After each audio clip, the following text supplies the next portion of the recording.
Silakan dok untuk Ya, pembicara kedua, dokter. oke, Ya. baiklah. Mungkin saya akan sedikit menyapa dulu, Dok, karena di sini ada 300 PPDS, muridnya Prof. Agus dari FKUI.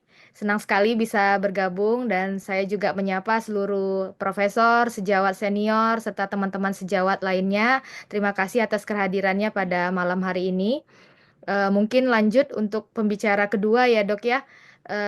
Dokter Prasetyo Edi, SP BTKV, subspesialis VE, konsultan. Sudah bergabung, Dokter Prasetyo? Ya, terima kasih sudah Ya, bergabung. ya dok. Silakan dokter. Judulnya pada malam hari ini Tata Kerja Majelis Disiplin Ilmu Profesi dan Konsekuensi atas Keputusannya. Silakan Izin dok. share screen ya. Ya, silakan. Izin share screen. Oke. Assalamualaikum warahmatullahi wabarakatuh. Yang saya hormati eh, Dr. Jul Asdi, kemudian moderator yang saya hormati para guru besar di ruang Zoom, yang saya hormati senior-senior Majelis Disiplin, tentu yang saya hormati tua saya Majelis Disiplin Pak Sundoyo.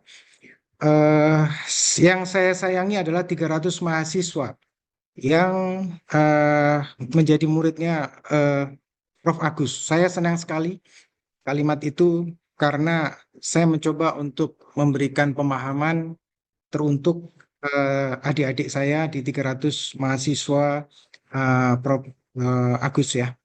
Jadi sehari ini saya diberi judul dua entiti. Pertama adalah tata kerja majelis, yang kedua adalah konsekuensi atas keputusannya. Ini menurut saya judul yang sangat bagus.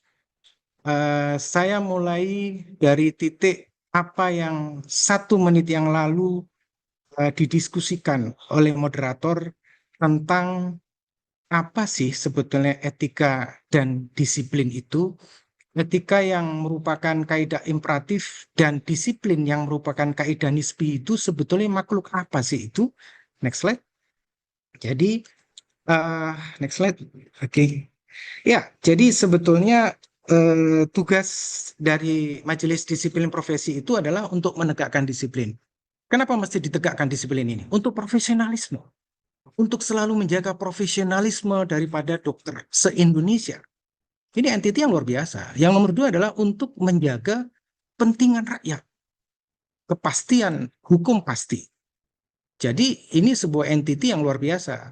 Nah, zaman dahulu kala saya hanya diberikan wewenang untuk memeriksa pengaduan. Tapi yang luar biasa dari MDP adalah ditambahi dengan memberikan rekomendasi. Rekomendasi, rekomendasi. Rekomendasi ini pembicaraan yang luar biasa yang dibahas 1 menit yang lalu. Di belakang saya akan jelaskan semuanya. Jadi kaidah disiplin itu benchmarknya ini loh. Jadi kami membuat memberikan melahirkan disiplin profesi kaidah disiplin itu berdasarkan benchmark. Jadi India nomor 1 itu ditaruh di perzinaan. Coba bayangkan. Di Inggris itu pelanggaran seksual. Ini kaidah disiplin di 1, 2, 3, 4, 5, 6 negara. Gitu ya. Jadi kaidah etik yang berat yang mengganggu pelayanan keprofesian itu masuk dalam kaidah disiplin. Gitu. Jadi eh, kaidah di Kodeki, seorang dokter wajib memberi surat keterangan dan pendapat yang telah diperiksa sendiri kebenarannya diadop dalam kaidah disiplin yang berbunyi bahwa membuat keterangan medis yang tidak didasarkan atas apa yang dia periksa. Terjadi ini di Manado, gitu kan? Di Manado akhirnya kita putus. Jadi sebetulnya disiplin itu ruhnya itu kita. Tidak semua kaidah disiplin diberi ruh oleh etika pasti, tapi ini satu contoh bahwa sebetulnya apa yang menjadi disiplin kesehatan kedokteran itu ruhnya itu ya kodeki sebetulnya, gitu ya. Ini juga ini.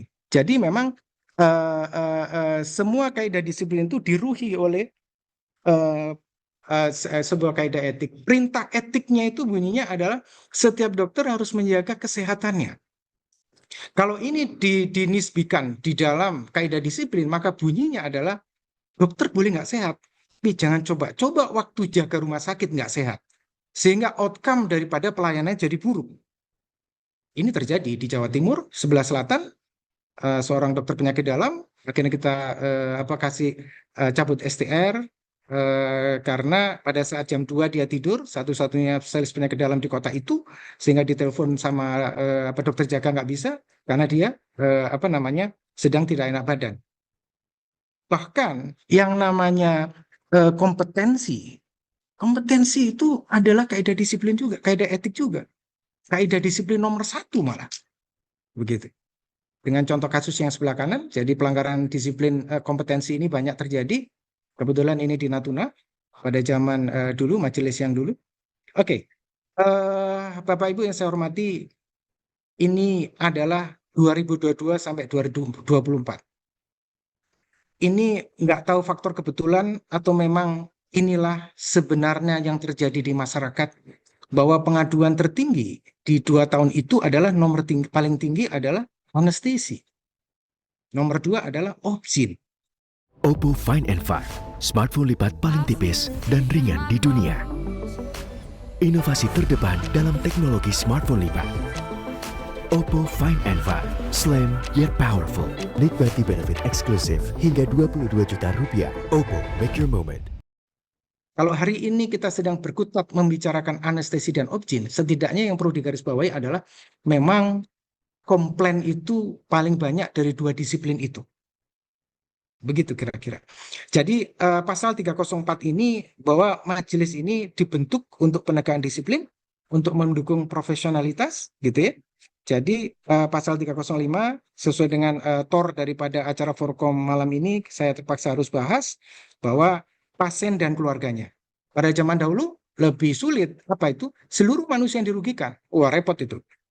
Jadi sekarang lebih dipersempit, lebih cerdas, Undang-Undang 17 ini, yaitu pasien dan keluarganya. Pasti harus ada identitas pasien, ada alasan pengaduannya, nama dan alamat tempat praktek. Ini adalah mekanisme pengaduan disiplin. Jadi pengaduan, kemudian kita ada sesuatu yang cerdas yang kita bikin di pengaduan disiplin, yaitu yang berbeda dengan zaman MK/DKI adalah bahwa kita minta pendapat adu, sehingga pengaduan proses sidang dari disiplin itu lebih enak dipadu-padankan. Apa pendapat dari teradu berkenaan dengan analisa pengadu yang selalu 360 derajat berbeda. Ini terjawab di dalam persidangan-persidangan MDP. Jadi akhirnya pembentukan tim kita lakukan, sidang pemeriksaan kita lakukan, dan baca putusan. Jadi pasal 306 ini adalah sanksi bagi tugas dari MDP yang pertama, yaitu menerima pengaduan, memprosesnya, dan memutuskan untuk dibacakan. Jadi sanksinya adalah bisa peringatan tertulis, bisa reschooling, bisa penonaktifan STR untuk sementara waktu, dan rekomendasi pencabutan SIP tentunya. Kemudian pasal 307 ini secara khusus akan disampaikan oleh Prof. Herku. Saya pikir nggak perlu saya baca terlalu banyak, karena yang penting adalah ada 3 syarat ya untuk dilakukan PK, yaitu ditemukan bukti baru, kemudian ada kesalahan penerapan pelanggaran disiplin, dan dugaan konflik kepentingan. Yang luar biasa adalah pasal 308. Jadi di pasal 308 ayat 1, bila tenaga medis itu melakukan perbuatan yang melanggar hukum, diduga melanggar hukum dalam pelaksanaan pelayanan kesehatan, dapat dikenai sanksi pidana. Terlebih dahulu harus dimintakan rekom dari MDP. Ini bahasanya. Ini detail pasalnya.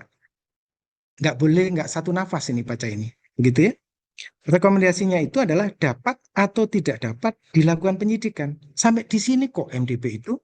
Jadi berdasarkan batu uji 3 standar itu, akhirnya kita akan sampaikan di surat balasan permintaan rekom polisi adalah dapat dilakukan penyidikan Pak Polisi, tidak dapat dilakukan penyidikan Pak Polisi, selanjutnya polisi kok yang memproses.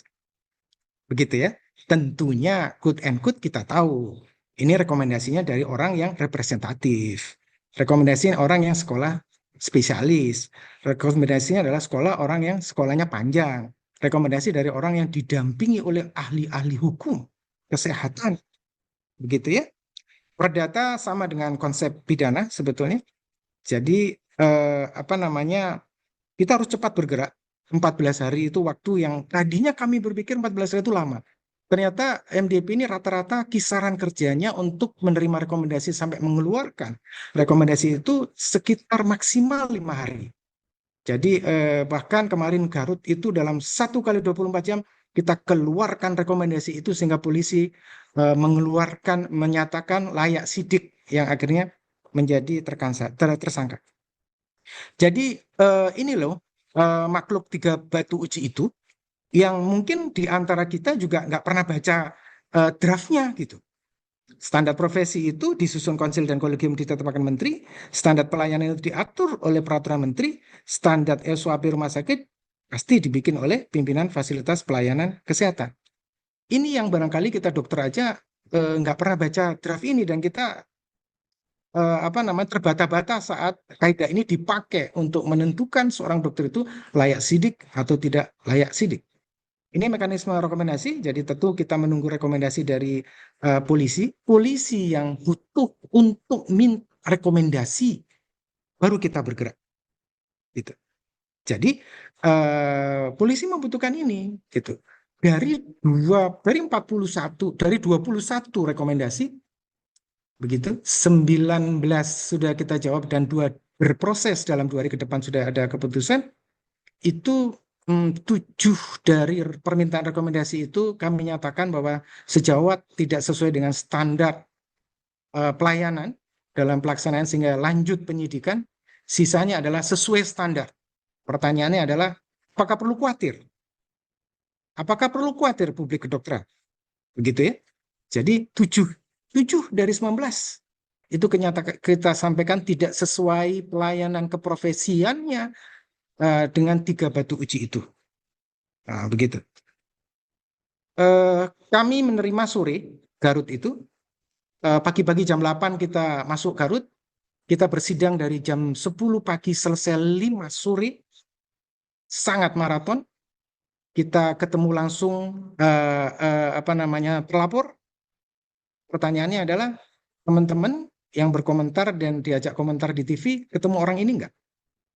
Kami tahu persis orang ini seperti apa, apakah dia punya mens rea, sesuatu yang sebetulnya nggak perlu juga kita tanya mens rea, tetapi dari standar pelayanan keprofesian yang dilakukan, selesai urusan.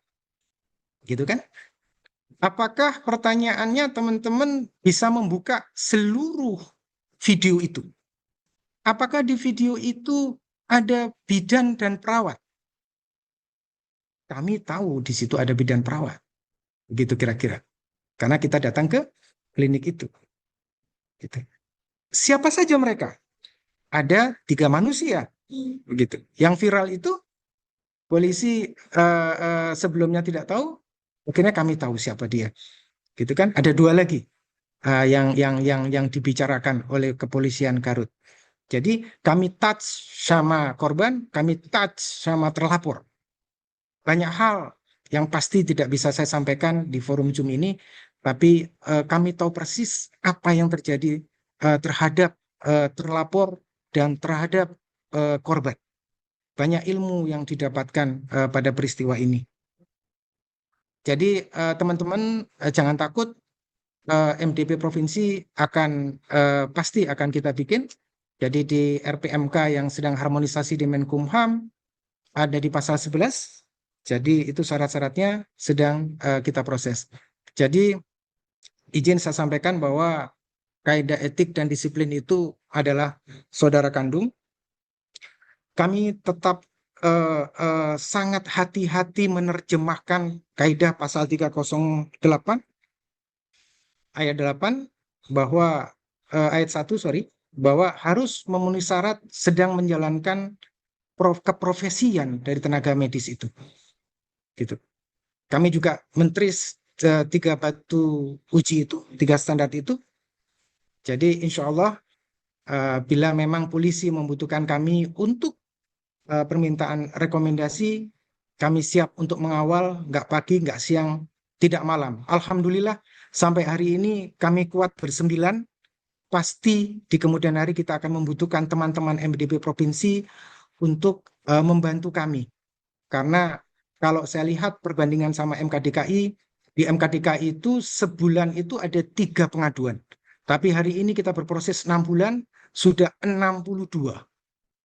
Jadi 1 bulannya itu ada 10 rekomendasi dan permintaan pengaduan. 10 banding 3. Sebegitu hediknya kita, setiap hari kita masuk, dulu seminggu sekali kita masuk kantor, sekarang hampir setiap hari kita masuk kantor. Jadi itu aja yang bisa saya sampaikan. Dengan ucapan alhamdulillahirrahmanirrahim, saya akhiri presentasi saya. Assalamualaikum warahmatullahi wabarakatuh. Terima kasih, Dr. Izin, Dok. Selanjutnya mungkin Dr. Susan ya, Dok. Ya, terima kasih Dr. Ipe. Kita bacakan kesimpulan tadi untuk Dr. Pras. Silakan Dr. Ipe. Ya, intinya adalah terkait dengan MDP ini memang ranahnya lebih ke arah disiplin ya, Dr. Prasetyo. Izin nanti koreksi Dok, mana tahu salah. Dan kemungkinan ke depan MDP di provinsi itu akan segera dibentuk karena kita di sini juga ada beberapa kasus di Riau ini, Dok, mungkin sudah masuk ke ranah MDP ya, Dok ya. Mungkin ke depannya akan melibatkan pembentukan dari MDP provinsi, dan terkait dengan rekomendasi dari MDP ini mungkin memang betul-betul dipikirkan dan memang sudah didiskusikan bersama ahlinya. Jadi sejawat sekalian tidak usah takut ketika MDP sudah bekerja, dan itu memang sesuai dengan kaedah yang berlaku. Terima kasih Dr. Ipe. Pembicara selanjutnya guru saya Dr. Muhammad Nasar SPKK Dilo yang membahas tentang menengok MDP bekerja, sudahkah profesional dan bertanggung jawab? Silakan guru dan senior. Ya, terima kasih. Boleh saya menyampaikan lewat PPT, Bu ya? Iya, Bu ya? Kan. Ya, saya lewat pakai PPT sebentar. Ya. Ya, Ibu Bapak sekalian, Assalamualaikum warahmatullahi wabarakatuh. Selamat malam para senior, guru besar yang sejawat, dan para peserta atau para undangan atau hadirin yang ada dalam ruangan maya ini. Assalamualaikum warahmatullahi wabarakatuh. Selamat malam, selamat Hari Raya Idul Fitri. Mohon maaf lahir dan batin. Selamat Hari Paskah untuk yang merayakan, Bu Susan. Terima kasih. Ya, Bu, Ibu Bapak sekalian, saya mendapat amanah dari Forkom untuk menyampaikan sebuah topik dengan menengok Majelis Disiplin Profesi Bekerja, sudahkah profesional dan bertanggung jawab. Saya minta maaf, saya rubah sedikit. Saya mengharaplah MDP bekerja yang baik, yang profesional, sebab ini adalah undang-undang. Walaupun undang-undang ini dibuat dengan berbagai cara yang kita anggap tidak memenuhi aspirasi masyarakat, terutama stakeholder, tapi sebagai warga negara ini ada sebuah kenyataan politik bahwa undang-undang ini ada dan undang-undang ini harus dipatuhi. Kita tidak perlu melihat ini Pak Sundoyo yang buat dengan maksud apa, tapi kita lihat bahwa ada undang-undangnya. Undang-undang itu harus kita patuhi. Nah, MDP itu kan dalam undang-undang disebut, sehingga kita coba bersama-sama melihat seberapa jauh undang-undang ini implementasinya di lapangan bagaimana. Ya, memang ada pertanyaan-pertanyaan yang bisa diturunkan kalau undang-undang itu dinilai secara material oleh pelaksanaannya oleh publik, oleh masyarakat, boleh juga kah masyarakat menilai pelaksanaan implementasi undang-undang atau hukum positif itu di lapangan? Kalau itu boleh, ya silakan. Sebagai konsekuensi negara demokrasi tentu saja bisa melakukan semacam membuat opini, membuat koreksi, menyampaikan pandangan. Dan pandangan itu tentu saja akan menjadi bagian daripada sebuah perbaikan-perbaikan ke depan. Nah, dengan semangat itulah saya mencoba membuat beberapa slide. Ya. Mungkin ada 7 atau 8 slide. Bapak sekalian, yang pertama, mari kita lihat sama-sama kejanggalan-kejanggalan nyata dalam implementasi Undang-Undang Nomor 17 oleh personil MDP ini, Majelis Disiplin Profesi. Tadi kita sudah mendengar Pak Pras. Pak Pras ini saya kenal sangat dekat, sangat baik. Saya pernah bermimpi sekali beberapa waktu yang lalu, mungkin 5, 6, atau 10 tahun lalu, saya pernah menyatakan pada beliau bahwa Pak, ke depan itu saya minta Bapak bersiap untuk menjadi ketua umum pengurus besar IDI. Sudah pernah itu saya ramalkan bahwa kepimpinan beliau, anak ini masih muda, bagus, konsisten. Tentu harapan ini sampai menit ini tetap ada. Tapi dengan beliau menjadi anggota MDP juga, saya mendapatkan sebuah saluran untuk menyampaikan juga koreksi saya, pandangan saya sebagai seorang yang sedikit sekali belajar ilmu hukum kesehatan, ingin menyampaikan pada beliau pandangan-pandangan saya tentang MDP yang sedang beliau jalankan ini sebagai anggotanya. Ya, mungkin dalam tempo 2-3 bulan terakhir. Saya belum closing statement. Oh, Iya. boleh. Ya, silakan. Sorry, Ya, Dokter. terima kasih. Saya pasti narasi ini menjadi jaminan bagi teman sejawat bahwa kami MDP punya 2 tugas, bukan 1 tugas kok. Jadi 306 itu untuk pengaduan-pengaduan keluarga dan pasien, jelas kok. Hukumannya apa jelas kok. Dari mulai peringatan tertulis, cabut STR sementara sampai reschooling. Itu batu uji benar-benar pengaduan pasien. Apakah masuk ke dalam 28 disiplin atau sekarang 18 disiplin atau tidak. Kita nggak pernah pakai standar. 3 standar. 3 standar itu diamanatkan di 308 untuk menjawab rekomendasi. Artinya jelas bahwa tidak setiap pelanggaran disiplin itu masuk pidana, tidak setiap pelanggaran disiplin itu dibatu uji oleh 3 standar itu. Nah, itu yang selalu kita pegang. Filosofi yang disampaikan oleh Prof. Nasir, saya suka. Artinya dengan diskusi-diskusi seperti ini, ada satu pertanyaan yang nakal, tapi menurut saya itu menjadi sangat penting, yaitu bagaimana kalau MDP itu menjemput bola. Tidak harus menunggu permintaan rekomendasi polisi sehingga Bandung perlu kita datangi tanpa permintaan rekomendasi. Memang jawaban praktisnya gampang, berarti kita tidak memperhatikan kaidah di Undang-Undang 17, tetapi semoga kalau misalnya memang tidak meminta rekom dari MDP sehingga tunggu untuk diperadilankan sehingga akhirnya polisi itu mikir untuk tidak untuk mengindahkan permintaan rekomendasi itu. Jadi yang terakhir yang bernama Watch itu saya suka. Jadi ada MDP Watch, ada diskusi-diskusi seperti ini akan mengingatkan kita dan tidak akan atau menghindarkan kita menjadi konflik of interest. Saya pikir itu saja. Terima kasih. Assalamualaikum warahmatullahi wabarakatuh. Ya, terima kasih, Dok.